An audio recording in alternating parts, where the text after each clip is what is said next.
King Frederik X and Queen Mary of Denmark have just delivered the most stunning display of marital bliss that has royal experts declaring this the romance of the century, and what unfolded during their intimate maritime adventure will leave you questioning everything you thought you knew about modern monarchy. Picture this scene that seems straight out of a Hollywood romance movie. The majestic royal yacht cutting through pristine Danish waters while two figures stand silhouetted against the golden sunset, their hands intertwined as if they were still newlyweds discovering love for the very first time. But these aren't just any couple enjoying a peaceful evening cruise. These are the reigning monarchs of Denmark, and their public display of affection has sent shockwaves through royal circles worldwide, proving that even after decades of marriage and the immense pressures of ruling a nation, true love can still burn as brightly as the lighthouse beacons guiding ships safely to harbor.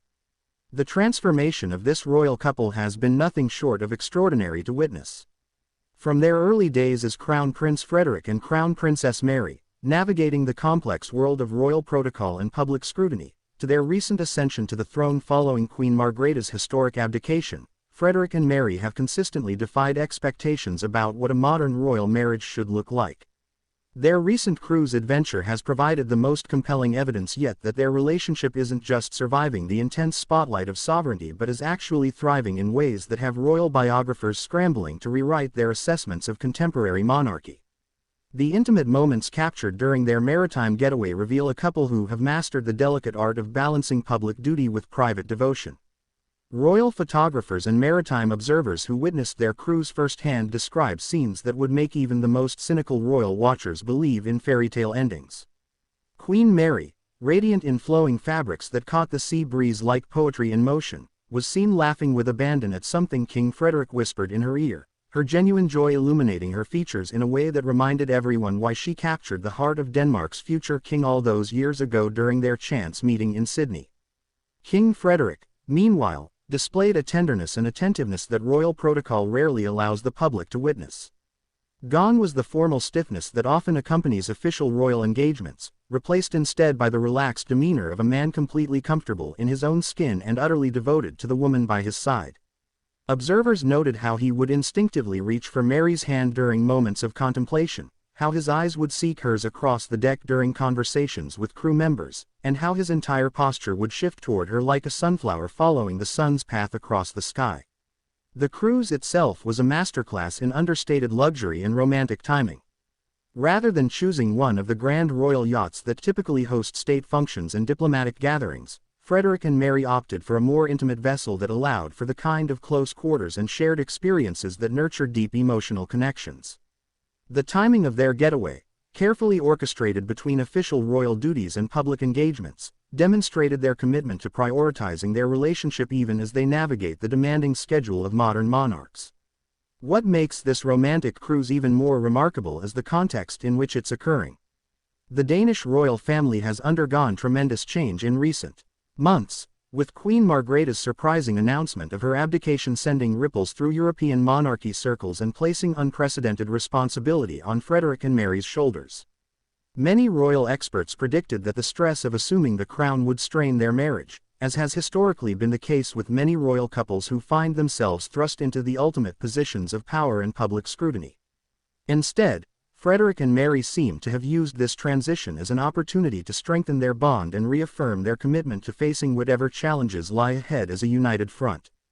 Their cruise represents more than just a romantic getaway, it's a powerful statement about their priorities and their determination to maintain the authentic connection that first brought them together despite the artificial constraints and expectations that come with wearing crowns. The visual narrative of their cruise tells a story that transcends typical royal coverage. These aren't staged photo opportunities or carefully choreographed public appearances designed to project an image of marital harmony for political purposes. Instead, what emerges from witness accounts and glimpsed moments is a portrait of two people who genuinely enjoy each other's company and have successfully navigated the transition from passionate young love to mature partnership without losing the spark that initially drew them together. Royal body language experts who analyzed available footage from the cruise point to numerous indicators of authentic affection and deep emotional connection. The way Frederik's hand naturally finds the small of Mary's back as they walk along the deck, how Mary unconsciously mirrors Frederik's movements during their conversations, and their synchronized breathing patterns during quiet moments of contemplation all suggest a couple operating in perfect harmony both physically and emotionally. The choice of Danish waters for their romantic escape also carries deep symbolic significance. Rather than seeking exotic destinations or international waters where they might escape the watchful eyes of their subjects, Frederik and Mary chose to celebrate their love within the borders of the kingdom they now rule together. This decision reflects their growing comfort with public scrutiny and their confidence that their relationship can withstand any level of observation because it's built on genuine foundations rather than royal convenience or political necessity. The timing of their cruise also coincides with significant milestones in their personal relationship timeline. Royal historians note that this maritime adventure comes at a moment when many long-term marriages face their greatest challenges, as couples navigate middle age, changing family dynamics with grown children, and the accumulated stresses of decades spent in the public eye.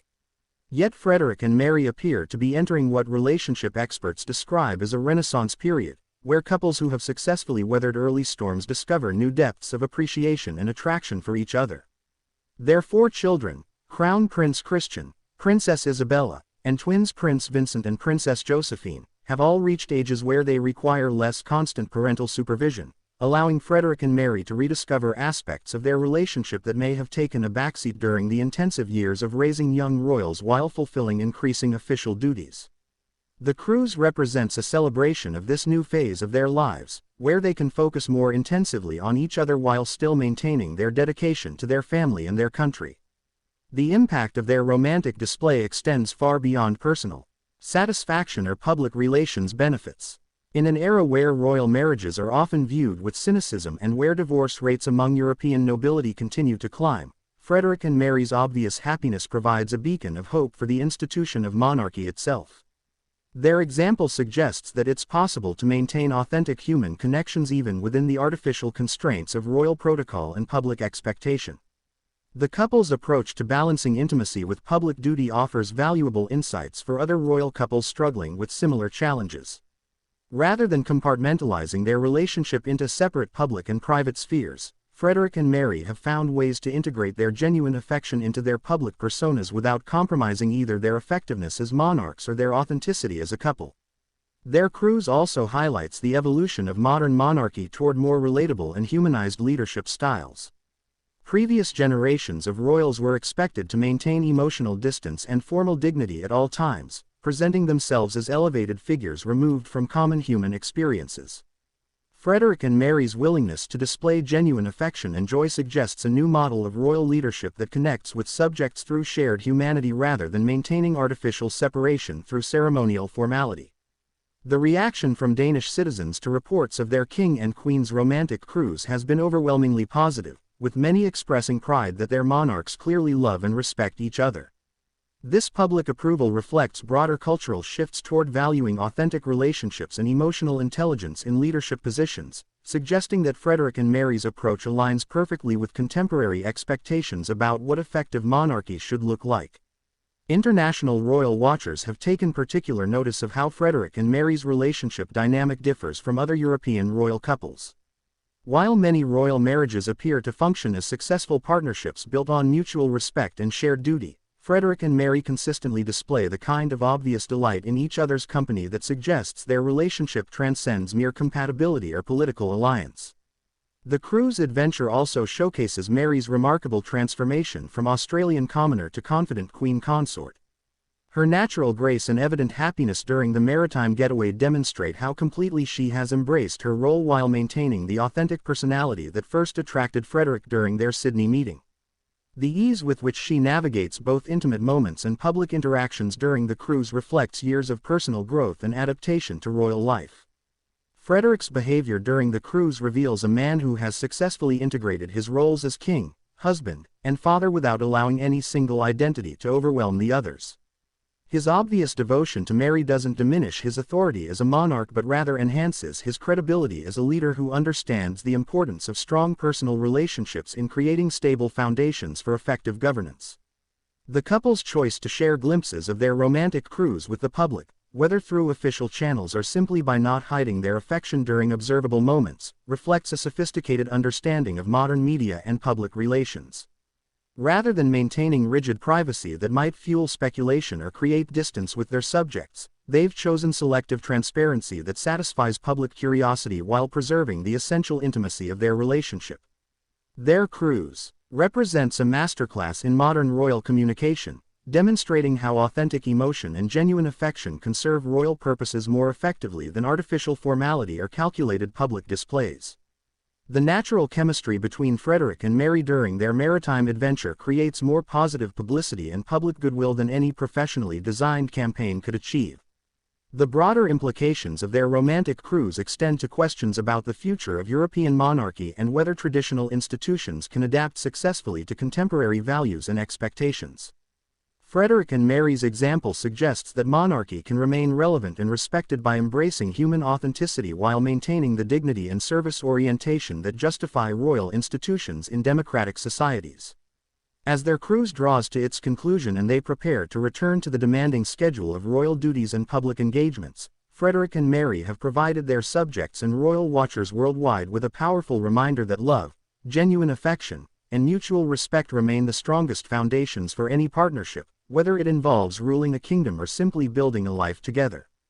Their romantic maritime adventure stands as testament to the possibility of maintaining passionate love within the constraints of public life and institutional responsibility. In a world often cynical about lasting relationships and skeptical about the relevance of traditional institutions, King Frederik and Queen Mary of Denmark have delivered an inspiring example of how authentic human connection can flourish even under the most challenging circumstances.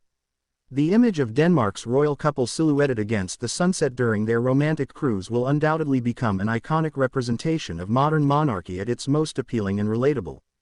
Their obvious happiness serves as a powerful argument for the continued relevance of royal institutions that can adapt to contemporary values while maintaining their essential character and purpose. But here's the question that has everyone talking and debating in royal circles worldwide. Could this incredibly public display of marital bliss actually be Frederik and Mary's strategic way of preparing the Danish people for an even bigger announcement that will change the face of European monarchy forever? Don't forget to smash that subscribe button, hit the like if this royal romance story amazed you as much as it did us, share this video with fellow royal watchers, and let us know in the comments which royal couple you think has the strongest marriage in Europe today.